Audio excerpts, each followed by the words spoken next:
Facilities Lab at the University of California in Irvine. I specialize in droplet microfluidics. It's a drop of fluid, but it has an oil shell, so it's water on the inside, and then the interface is a thin oil shell, so we'll extract the oil, and what will be left is lipids that will form into a bilayer, so you can think of it like an empty cell. The specific target I'm going for is to make an artificial cell that can then interact with the T cells, the body's natural immune cells, and program them to target a particular type of disease.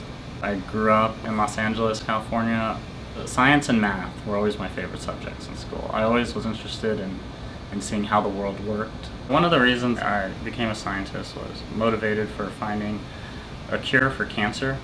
I mean, within my own family, I could see both my maternal and paternal grandfathers and my father and my cousin had all developed cancer at some point in their life. I always wanted to help people. Bioengineering a lot of times designing treatments or devices, therapeutic devices to help people, and so I figured that would be a good fit for me. My dream for the work that I'm doing is actually probably not something that will be achieved in my lifetime, but it would be to make a completely self-sufficient cell from scratch.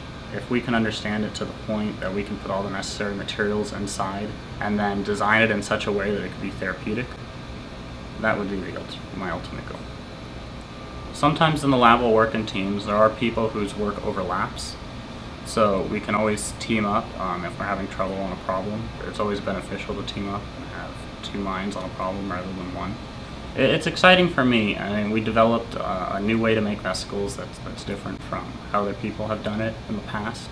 It's exciting, but it's hard at the same time because you really don't have a manual to look at. Do what makes you happy, and if you like the science and math, if you like engineering, if you like biology, I mean, then go into that field and at least try it out.